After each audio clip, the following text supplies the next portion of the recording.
لیکن اللہ چاہتا ہے کہ میرا یہ بندہ ہدایت پر آ جائے۔ پھر اللہ تعالیٰ کیا کرتے ہیں؟ تیسرا طریقہ انسان کو ہدایت پر لانے کے لیے، تیسرا طریقہ اللہ تبارک و تعالیٰ کیا اختیار فرماتے ہیں؟ قرآن کہتا ہے فَأَخَذْنَاهُمْ بِالْبَأْسَاءِ، اللہ فرماتے ہیں پھر ہم ایسے بندوں کی پکڑ کر لیتے ہیں تنگ دستی کے ساتھ۔ اللہ تعالیٰ ہر امت میں، ہر قوم میں اپنا رسول بھیجتے آئے۔ 1,24,000 قوم و پیش پیغمبر اس دنیا میں آئے، اور انہوں نے آ کے اللہ کا پیغام لوگوں کو سنایا، لوگوں کو بتایا، لوگوں کو سمجھایا اور کر کے دکھایا۔ خوش نصیب ہو جنہوں نے اپنے نبی کی بات کو مان لیا، اس کے کہنے کے مطابق زندگی گزارنی شروع کر دی، ان کی دنیا بھی بہتر ہو گئی اور ان کی آخرت بھی بہتر ہو گئی۔ کچھ ایسے ضدی تھے، کچھ نالائق ایسے بھی تھے جنہوں نے براہ راست نبی کی بات کو تسلیم نہیں کیا، جھوٹا کہہ دیا، نعوذ باللہ۔ ہم آپ کی بات نہیں مانتے۔ آپ کی بات ماننے کے لیے ہمارے پاس کوئی دلیل ہونی چاہیے۔ کسی نے کہا ایک شرط پہ مانیں گے آپ کی بات، اگر اللہ تبارک و تعالی براہ راست ہمارے سامنے آ جائے، ہم سے براہ راست بات کرے، تب ہم آپ کی بات مانیں گے۔ کسی نے کہا ہم آپ کی بات نہیں مانیں گے، ہاں آپ ایسا کرو آسمان پہ ہمارے سامنے چڑھو،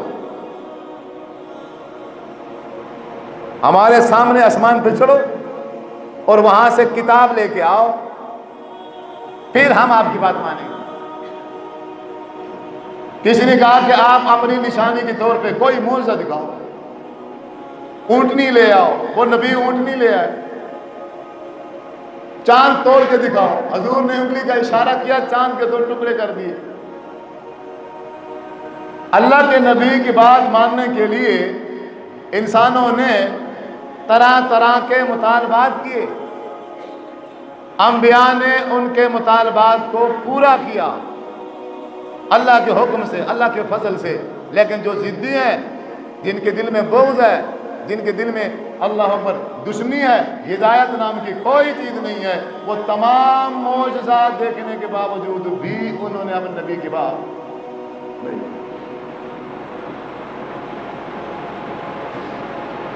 اسی طرح اللہ تبارک و تعالیٰ نے ہمارے آخری نبی حضرت محمد صلی اللہ علیہ وسلم آپ کو مبعوث فرمایا۔ آپ نے جب اعلان کیا نبوت کا، کسی نے بھی آپ صلی اللہ علیہ وسلم کی بات کو تسلیم نہیں کیا۔ اب اللہ تبارک و تعالیٰ نے رسول کے ساتھ آسمان سے قرآن مجید اتار دیا، کتاب اتار دی، رسول بھی بھیج دیا اور آسمان سے کتاب بھی اتار دی۔ اب انہوں نے کیا کیا؟ نہ رسول کی بات مانی اور نہ ہی کتاب کی بات مانی۔ لیکن اللہ تبارک و تعالیٰ چاہتا ہے کہ میرا کوئی بندہ بھی جہنم میں نہ جائے۔ اللہ 100% کوشش کرتا ہے اپنے بندے کو ہدایت پر لانے کی۔ پہلا سبب انسان کو ہدایت پر لانے کا اللہ کا کیا ہے؟ رسول بھیجتا ہے۔ دوسرا طریقہ اللہ تعالیٰ کا کیا ہے؟ انسان کو ہدایت پر بلانے کے لیے کتاب نازل فرماتا ہے۔ جب کوئی بندہ رسول سے بھی ہدایت نہ لے، کتاب سے بھی ہدایت نہ لے، بلکہ اپنے مال کی وافر مقدار مل جانے کی وجہ سے، فراوانی کی وجہ سے، دنیا زیادہ مل گئی ہے، دولت زیادہ مل گئی ہے، اب کیا ہے؟ اس دنیا میں مگن ہے، دنیا میں مصروف ہے، کوئی کسی چیز کی کمی نہیں ہے، اس لیے اس کو نہ اللہ کی ضرورت ہے، نہ رسول کی ضرورت ہے، نہ کتاب کی ضرورت ہے۔ یہ اب اپنی ضرورت دولت کے علاوہ کسی کو سمجھتا ہے۔ لیکن اللہ چاہتا ہے کہ میرا یہ بندہ ہدایت پر آ جائے۔ پھر اللہ تعالیٰ کیا کرتے ہیں؟ تیسرا طریقہ انسان کو ہدایت پر لانے کے لیے، تیسرا طریقہ اللہ تبارک و تعالیٰ کیا اختیار فرماتے ہیں؟ قرآن کہتا ہے فَأَخَذْنَاهُمْ بِالْبَأْسَاءِ، اللہ فرماتے ہیں پھر ہم ایسے بندوں کی پکڑ کر لیتے ہیں تنگ دستی کے ساتھ۔ مال وافر مقدار میں ہے، دولت بہت زیادہ ہے، جب دولت زیادہ ہے، پیسہ زیادہ ہے، بزنس صحیح چل رہا ہے، شریعت کا کوئی پتہ نہیں، نبی کا کوئی پتہ نہیں ہے، رسول کا کوئی علم نہیں ہے۔ اب اللہ تعالیٰ فرماتا ہے آپ نے اس بندے کو میں نے ہدایت پر لانا ہے۔ اللہ کیا کہتا ہے؟ وہ سارا کا سارا بزنس اللہ اچانک ختم کر دیا، وہ کاروبار ڈوب جاتا ہے، وہ سارا بیلنس جو اس کی بینک میں پڑا تھا سارا کا سارا اچانک ایسا ماحول بنتا ہے، سب کچھ چند دنوں میں ختم ہو جاتا ہے۔ یا بندہ امیر ہوتا ہے یا کچھ عرصے کے بعد وہی بندہ مقروض ہو گیا ہے، یا کروڑوں کا مالک ہے یا اب پوزیشن یہ ہے کروڑوں کا مقروض ہو گیا۔ اب بندہ پریشان ہوتا ہے،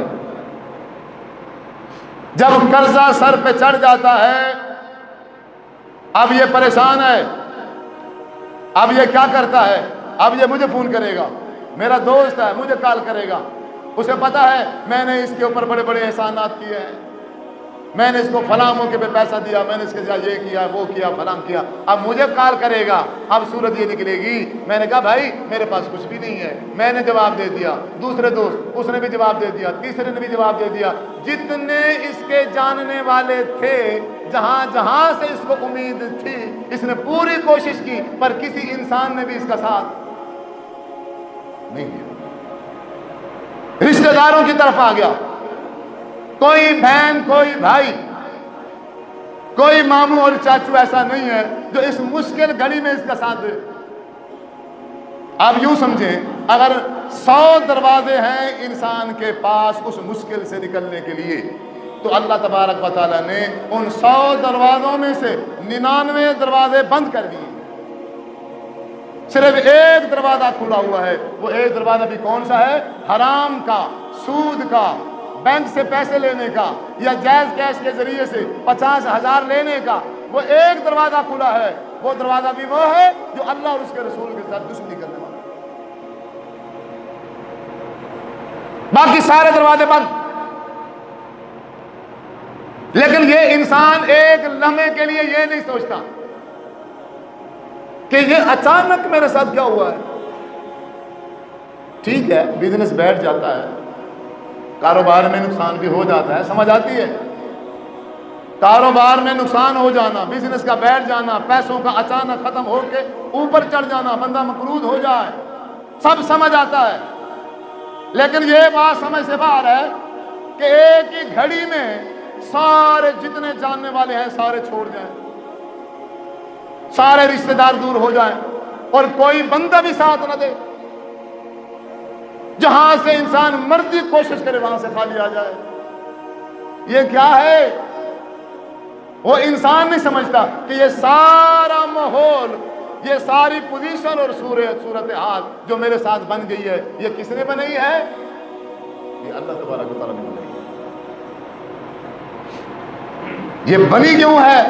یہ بنی کیوں ہے؟ فَأَخَذْنَاهُمْ بِالْبَأْسَاءِ، پہلے ہم رسول بھیجتے ہیں پھر ہم کتاب بھیجتے ہیں، اگر رسول کے ذریعے سے ہدایت نہ آئے کتاب کے ذریعے سے بھی ہدایت نہ آئے پھر ہم تن دستی اس پر ڈال دیتے ہیں کہ ابھی تو پیسے کے غرور میں کھڑا ہے، ابھی دولت کے غرور میں کھڑا ہے، ابھی کاروبار کے پلاٹ اور زمین جائیداد کے غرور میں کھڑا ہے، اس کی عقل میں کوئی بات نہیں آ رہی۔ ہم یہ سب کچھ ایک ہی لمحے میں سب چھین لیتے ہیں، سارے حالات تبدیل کر دیتے ہیں، مقروض کر دیتے ہیں۔ اب ایک صورت بچی ہوئی ہے، اس قرضے سے نکلنے کی ایک صورت ہے، یا تو یہ سود اٹھا کے قرضے سے نکل جائے، یا پھر دوسری صورت یہ ہے کہ یہی توبہ طائب ہو جائے، وضو کر کے اللہ کے گھر میں آ جائے، رو کر گڑ گڑا کر اللہ تعالیٰ سے معافی مانگے اور اللہ تعالیٰ سے توبہ کرے، اللہ تعالیٰ سے کہے اے اللہ آج کے بعد میں اللہ اور اس کے رسول صلی اللہ علیہ وسلم کے بتائے ہوئے طریقے کے مطابق زندگی گزاروں گا، مجھے اس قرضے سے نکال دے۔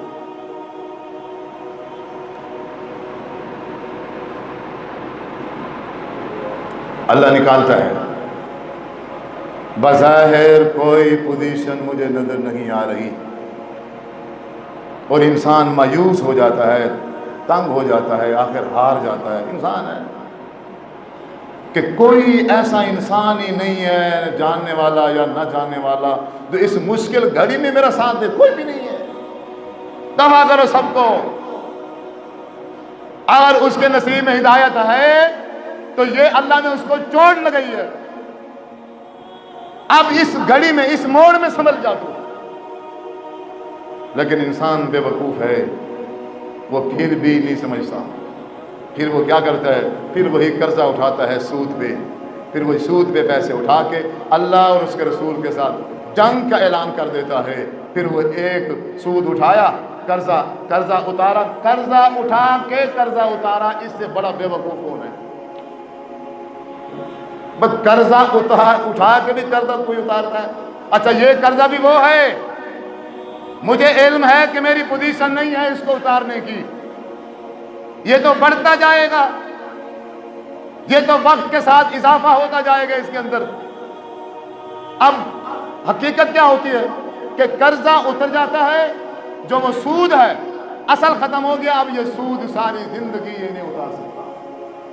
سود کی لعنت کے جو ٹکا ہے وہ اس کے ماتھے پہ لگ گیا ہے، اب خود بھی حرام کھا رہا ہے، بچوں کو بھی حرام کھا رہا ہے۔ وجہ کیا بنتی ہے سود کی طرف جانے کی؟ وجہ یہ بنتی ہے جب پیسہ تھا، دولت تھی، عزت بنی ہوئی تھی، شہرت بنی ہوئی تھی، چار بندوں میں بیٹھنے والا تھا، اب کسی کو پتہ نہ چلے، کسی کو پتہ نہ چلے، میری بےزتی نہ ہو جائے، کوئی بندہ میرے گھر میں آ کے میرا دروازہ نہ بجائے، کوئی بندہ چار بندوں میں آ کے میرا گربان نہ پکڑ لے، کوئی بندہ مجھے جیل کے اندر نہ کرا دے۔ اور میرے بھائی اپنا گربان پکڑوا لے، اپنی بےزتی کروا لے، جیل چلا جا، چار بندوں کے سامنے اگر مار کھانی پڑے تو کھا لے، اللہ اور اس کے رسول کے ساتھ جنگ کا اعلان ہوتا ہے۔ یہی انسان آ کے اللہ سے معافی مانگ لے، توبہ کر لے، اللہ تعالیٰ فرماتا ہے وَمَن يَتَّقِ اللَّهَ يَجْعَل لَّهُ مَخْرَجًا، مخرج ہم بنائیں گے۔ اگر تو سود سے بچ جائے، اگر تو حرام سے اپنے آپ کو بچا لے، ہمارا ڈر اور خوف اپنے دل میں لے آئے، اپنا تعلق اگر تو ہمارے ساتھ جوڑ لے، تو یہ قرضوں سے نکالنا یہ تو کوئی مشکل ہی نہیں ہے۔ وَمَن يَتَّقِ اللَّهَ يَجْعَل لَّهُ مَخْرَجًا، اگر مقروض کیا ہے وہ ہم نے کیا ہے، ان قرضوں سے نکالیں گے تو ہم ہی نکالیں گے اور کوئی نہیں نکال سکے۔ حضرت یوسف علیہ السلام کے بھائیوں نے اپنے بھائی کو کنویں میں ڈالا کہ نہیں ڈالا؟ اللہ نے کنویں میں اگر بچے کو ڈال دیا جائے، پانی کے کنویں میں بچہ بچتا ہے؟ یہاں سے بچنے کے بھی کوئی سبیل ہے، کوئی راستہ ہے؟ لیکن مالک اور خالق نے بچایا نا۔ اگر ایک عورت، فحاشہ عورت، حضرت یوسف علیہ السلام کو برائی کی دعوت دے کر اندر کمروں میں لے جائے اور تمام کمروں کے دروازوں کو لاک لگا دے، اب حضرت یوسف علیہ السلام تنہا کھڑے ہیں، بظاہر اس گناہ سے بچنے کا کوئی راستہ نہیں ہے، لیکن جب کہا نا قال معاذ اللہ، میں اللہ کی پناہ چاہتا ہوں، میں اللہ تبارک و تعالیٰ کا خوف ہے میرے دل کے اندر، میں ایسی برائی نہیں کر سکتا، میں اللہ اور اس کے رسول کو ناراض، میں اللہ اپنے خالق اور مالک کو ناراض نہیں کر سکتا۔ تو اللہ تبارک و تعالیٰ نے وہ تالے توڑے کہ نہیں توڑے؟ اپنے یوسف پیغمبر کو بچایا کہ نہیں بچایا؟ بچایا۔ اور حضرت یوسف علیہ السلام نے خود اس بات کا اقرار کیا کہ قد من اللہ علینا انہ من یتقی ویصبر، میں نے صبر کیا اور اللہ تبارک و تعالیٰ کا تقوی اور خوف دل میں لے آیا، جس کی وجہ سے اللہ تبارک و تعالیٰ نے مجھے وہاں سے بھی بچایا اور وہاں سے بھی بچایا۔ اللہ تبارک و تعالیٰ انسان کے اوپر یہ جو مشکل حالات لے آتا ہے، تنگ دستی کے حالات آ جاتے ہیں، انسان کا سارا بزنس بیٹھ جاتا ہے، یہ اگر اس نقصان میں اگر انسان کو ہدایت نصیب ہو جائے تو میرے بھائیوں پھر یہ نقصان نہیں ہے، پھر یہ رحمت ہے۔ اگر انسان اس میں اللہ کی طرف رخ کر لے تو پھر یہ نقصان نہیں ہے، پھر یہ نقصان نہیں ہے۔ اللہ تبارک و تعالیٰ کا انسان کو ہدایت کی طرف لانے کا یہ تیسرا طریقہ ہے، جب وہ رسول کی نہ مانے، جب وہ کتاب کی نہ مانے، پھر اللہ تبارک و تعالیٰ کی تیسری صورت کیا ہے؟ اللہ تعالیٰ تنگ دستی ڈال دیتا ہے۔ چوتھا طریقہ، اللہ تعالیٰ فرماتے ہیں کہ یہ میرا بندہ کسی نہ کسی ذریعے ہدایت پر آ جائے۔ اللہ تعالیٰ کیا کرتے ہیں؟ فَأَخَذْنَاهُمْ بِالْبَأْسَاءِ وَالضَّرَّاءِ، اللہ تبارک و تعالیٰ پھر اس انسان کو بیمار کر دیتا ہے۔ جب انسان بیمار ہو جائے پھر بیماری میں انسان کیا کرتا ہے؟ اللہ تعالیٰ فرماتا ہے فَإِذَا مَسَّ الْإِنسَانَ ضُرٌّ دَعَانَا لِجَنبِهِ أَوْ قَاعِدًا أَوْ قَائِمًا، اللہ فرماتا ہے جب ہم کسی انسان کو بیمار کرتے ہیں تو وہ انسان بیماری کی حالت میں کیا کرتا ہے؟ اٹھتے بیٹھتے چلتے پھرتے لیٹے اللہ اللہ اللہ کرتا ہے، اس کے علاوہ کچھ نہیں۔ جب بندہ بیمار ہو گیا، اکیلا ہو گیا، تنہا ہو گیا، اب وہ اکیلا بیماری کے ساتھ لڑ رہا ہے، باقی جو اس کے اوپر چاہنے والے ہیں، دوست احباب ہیں، انہیں تو کوئی پتہ نہیں ہے کہ بیمار انسان کی تیمارداری کیسے کرتے ہیں، اس کی اس مشکل میں اس کے ساتھ کیسے پیش آتے ہیں، کوئی پتہ نہیں ہے۔ ہمارے معاشرے میں جو رواج ہے وہ کیا ہے؟ چند دوست چلے جائیں گے اور کوئی چیز بیمار کے لیے نہیں خریدیں گے، ایسے منہ اٹھا کے چلے جائیں گے، وہاں جائیں گے، وہ بیمار بیچارے جو پہلے بیماری سے لڑ رہے گئے، دوائی کے پیسے بڑی مشکل سے ہیں ان کے پاس، اب وہ ان کے لیے چائے کا انتظام کریں گے، اب وہ ان کے لیے بوتل کا انتظام کریں گے۔ اگر یہ امیر ہیں، تھوڑے زیادہ امیر ہیں، بڑے لوگ ہیں، پیسے والے ہیں، وہ بیچارے پھر تکلف کریں گے، پھر وہ کھانے بنائیں گے، پھر وہ ان کے لیے فروٹ لے آئیں گے، لیکن انہیں عقل نہیں آئی کہ ہم جا رہے گئے کہ وہ ہمارے ساتھ یہ تکلف کریں گے، وہ چیزیں یہ خود اپنے ساتھ لے کے جائیں گے۔ ایسا نہیں کریں گے۔ پتہ ہے مجھے، میں جا رہا ہوں، مجھے بوتل پلائیں گے تو بوتل لے کے جاؤ، میں بوتل نہیں پیتا، میں چائے پیوں گا، دودھ لے کے جاؤ، فروٹ کھانے ہیں تو خود بھی فروٹ جا کے کھاؤ، مریض کو بھی کھلاؤ، لے کے جاؤ، پیسے دے کے آؤ انہیں۔ ان کا بیماری پہ 10,000 لگتا ہے اور جو تیمارداری کرنے والے آتے ہیں ان کے اوپر 40,000 لگ جاتا ہے۔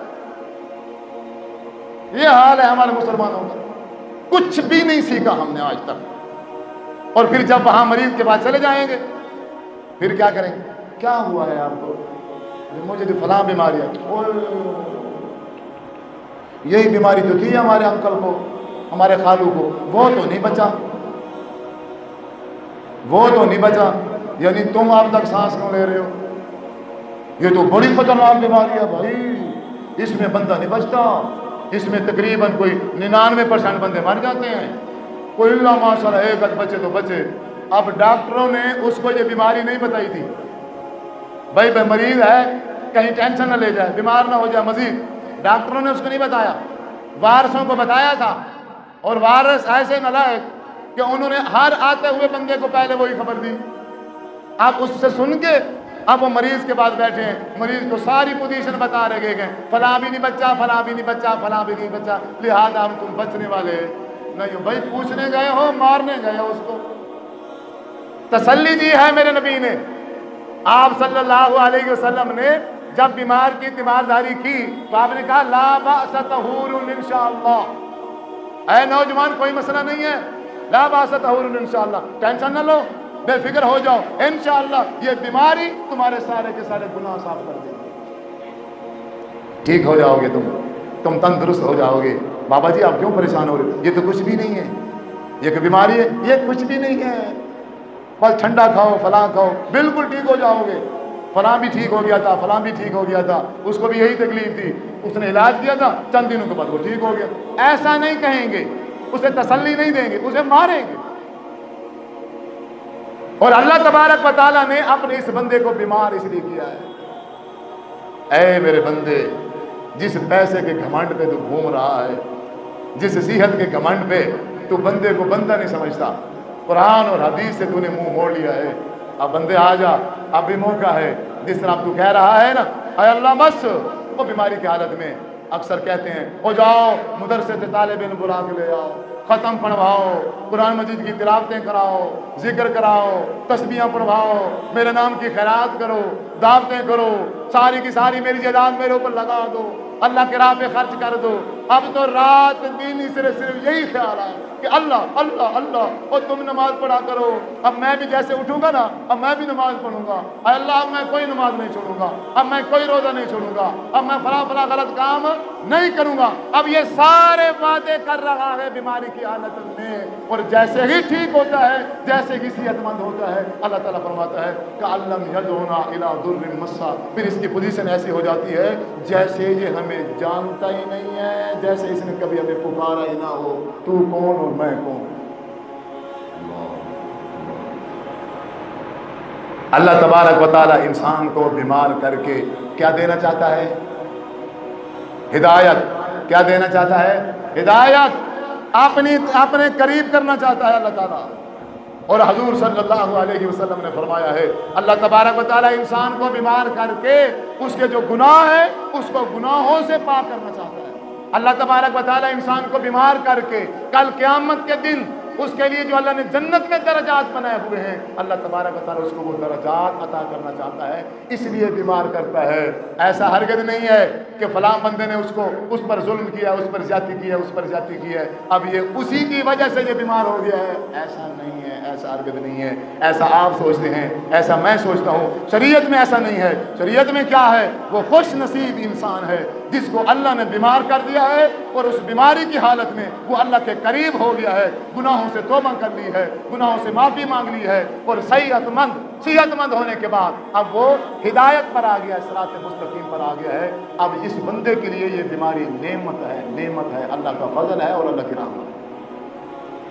عزیز بزرگوں، نوجوان ساتھیوں، اللہ تعالیٰ فرماتے ہیں اگر رسول کے ذریعے ہدایت نہ دے، کتاب کے ذریعے بھی ہدایت نہ دے، ہم تنگ دستی ڈال دیں پھر بھی ہدایت نہ لے، بیمار کر دیں پھر بھی ہدایت نہ لے، پھر ہم کیا کرتے ہیں؟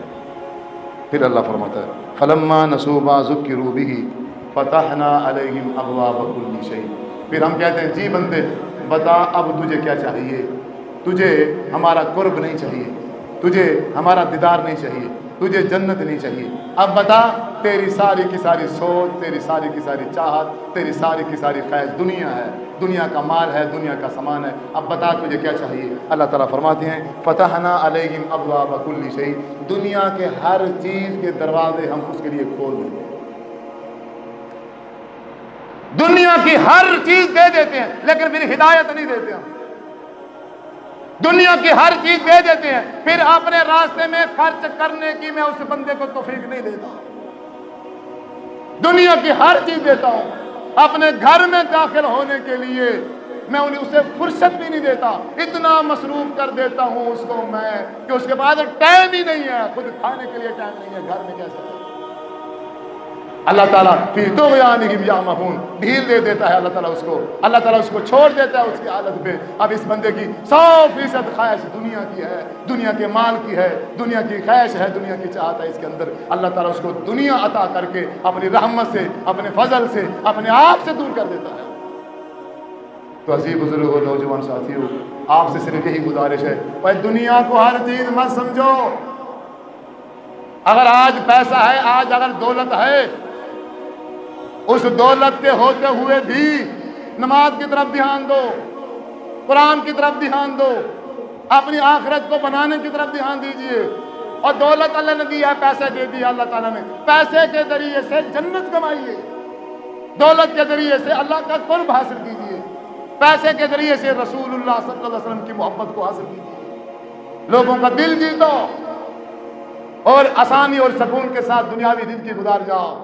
اللہ تعالیٰ یہ دنیا بھی جنت بنا دے گا اور مرنے کے بعد انشاءاللہ اللہ تبارک و تعالیٰ آخرت میں بھی جنت عطا فرمائے گا۔ اگر کوئی میرا بھائی اپنے پیسے دولت کے گھمنڈ میں ہے اور اس میں تکبر آ گیا ہے، غرور آ گیا ہے، بندے کو بندہ نہیں سمجھتا، مولویوں کو مولوی نہیں سمجھتا، مسجد کو مسجد نہیں سمجھتا، نفرت کر گیا ہے وہ مسجد سے، نفرت ہو گیا اس کو عالموں سے، نفرت ہو گیا اس کو طالب علموں سے، اب وہ ان کی طرف دیکھتا ہی نہیں ہے، پیسہ زیادہ ہو گیا ہے نا، تو وہ بندہ میرا بھائی سمجھ لے کہ اللہ تبارک و تعالیٰ نے اس کے دل کے اندر وہ جو ہدایت والا سسٹم تھا اب وہ سارا کا سارا ختم کر دیا ہے۔